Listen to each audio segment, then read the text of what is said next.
নমস্কার বন্ধুরা, সুপ্রিয়া কিচেন আবার আপনাদের সবাইকে স্বাগত জানাই আরো একটা রেসিপিতে। কালকে রাত্রে রুটি বানিয়েছিলাম, কিছুটা বেঁচে ছিল, তো এখানে আমার 4টে মতো রুটি বেঁচে আছে। রুটি দিয়ে কিন্তু বিভিন্ন রকম রেসিপি বানানো যায়, কিন্তু আজকে আমি আপনাদের সাথে এমন একটা রেসিপি শেয়ার করবো এই রুটি দিয়ে, যা দারুণ হয় খেতে। আপনারা শুধু একবার বানিয়ে খেয়ে দেখবেন, আশা করছি আপনাদের সকলের ভীষণ পছন্দ হবে। আর যে সকল বন্ধুরা আমার ইউটিউব চ্যানেল এখনো পর্যন্ত নতুন আমার ভিডিওগুলো দেখছেন, প্লিজ প্লিজ বন্ধুরা বেল আইকন সহ সাবস্ক্রাইব করে পাশে থাকবেন। আর ফেসবুক পেজ থেকে দেখলে প্লিজ প্লিজ বন্ধুরা পেজটিকে ফলো করে পাশে থাকবেন।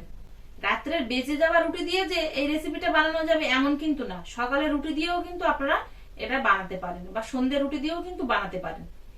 প্রথমে আমি রুটিগুলোতে এমনি সেঁকা আছে, তবে কিন্তু তেল ছাড়া সেঁকা আছে, তো এই রুটিগুলোকে এবার আরেকবার করে সেঁকে নেব। রুটিগুলো আমি দুটো দুটো করে সেঁকে নেব। তাওয়া বসিয়ে দিয়েছি, তাওয়াটা গরম হয়েছে, এবার এর উপরে দিয়ে সেঁকে নেব। তবে আপনারা চিমটির সাহায্যে আগুনের উপরে দিয়েও সেঁকে নিতে পারেন, নইলে কড়াই যা আছে আপনাদের কাছে তার মধ্যে দিয়ে সেঁকে নিতে পারেন। উল্টে পাল্টে আস্তে আস্তে এইভাবে সেঁকতে সেঁকতে কিন্তু এটা একদম শক্ত হয়ে যাবে। এবার এই রুটির সঙ্গে সঙ্গে আমি কিছুটা পুদিনা পাতা আর কিছুটা কারি পাতা নিয়েছি, এগুলোও সেঁকে নেবো যাতে গুঁড়ো করে নিতে পারি। রুটিগুলো বেশ কিন্তু দেখুন এরকম মুচমুচে হয়ে গেছে। এবার এগুলো হয়ে গেছে, তুলে নিতে হবে। এরকম মুচমুচে করেই সেঁকে নেবেন, বাকিগুলো একইভাবে দিয়ে সেঁকে নেব। পুদিনা পাতা আর কারি পাতাগুলো সেঁকা হয়ে গেছে, বেশ মড়মড়ে হয়েছে, এগুলো তুলে নেব। আর এগুলো গুঁড়ো করে নেব, দেখুন খুব সুন্দর কিন্তু গুঁড়ো হয়ে যাচ্ছে। এবার যে পাত্রে রুটি সেঁকেছি ওই পাত্রে কিছু গোটা মশলা নিয়েছি, জিরে, ধনে আর মৌরি, এগুলো 1 চামচে 3 ভাগের 1 ভাগ করে নিয়েছি, যেরকম আমার লাগবে।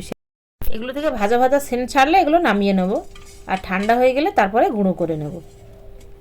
আর রুটিগুলো দেখুন একটু ঠান্ডা হওয়ার পরে কতটা মুচমুচে হয়েছে।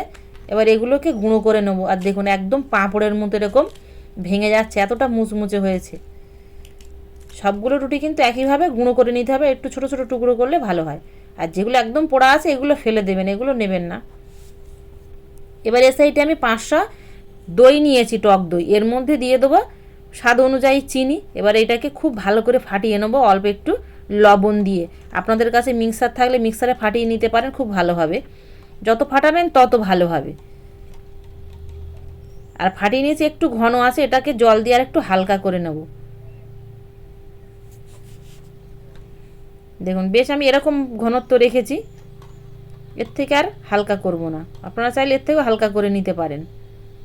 এবার এর মধ্যে টুকরো করে রাখা রুটিগুলো দিয়ে দেবো। রুটিগুলো দিয়ে খুব ভালো করে মিশিয়ে নেব। খুব ভালো করে মিশিয়ে নিয়েছি। এবার এর মধ্যে আমি একে একে সব মশলা কিন্তু অ্যাড করব, আর ঘনত্বটা এরকম রেখেছি। এবার এর মধ্যে দিয়ে দেবো পেঁয়াজ কুচি, আর দিয়ে দেবো কাঁচা লঙ্কা কুচি। এবার যে মশলাটা আমি ভেজে গুঁড়ো করে রেখেছি সেই মশলাটা দিয়ে দেবো, সব কিছু দিয়ে ভালো করে মিশিয়ে নেব। আর দিয়ে দেবো কারি পাতা আর পুদিনা পাতার গুঁড়ো, এটাকে দিয়েও খুব ভালো করে মিশিয়ে নেব। আর দিয়ে দেবো ধনে পাতা কুচি। সব কিছু দিয়ে এবার খুব ভালো করে মিশিয়ে নেব।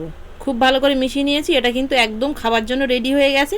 ওপর দিয়ে দিয়ে দেবো পুদিনা পাতা আর একটু লঙ্কার গুঁড়ো ছড়িয়ে দেবো, তাহলে দেখতে সুন্দর লাগবে।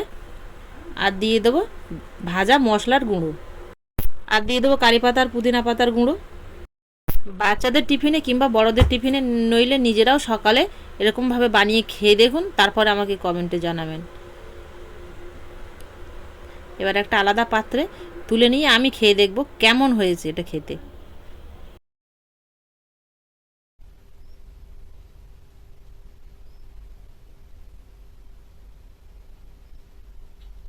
দারুণ হয়েছে, দারুণ। বাচ্চাদের প্রত্যেকদিন বা বড়রা প্রত্যেকদিন একই রকম রুটি তরকারি না খেয়ে একবার খুব সহজভাবে এইভাবে বানিয়ে খেয়ে দেখুন। শরীরে পুষ্টিও দেবে, সেই সঙ্গে শরীরে ক্যালসিয়ামও থাকবে, সেই সঙ্গে শরীরকে ঠান্ডাও রাখবে এই রেসিপিটা বানিয়ে খেলে। আর টেস্ট তো অতুলনীয় বন্ধুরা। আপনারা অবশ্যই একবার বানিয়ে খেয়ে দেখবেন, তারপর আমাকে কমেন্টে জানাবেন কেমন হলো। আর ভালো লাগলে প্লিজ বন্ধুরা লাইক করতে ভুল করবেন না। আবারও দেখা হবে আপনাদের সাথে পরবর্তী নতুন কোনো রেসিপিতে। ততক্ষণ আপনারা সবাই ভালো থাকবেন ও সুস্থ থাকবেন।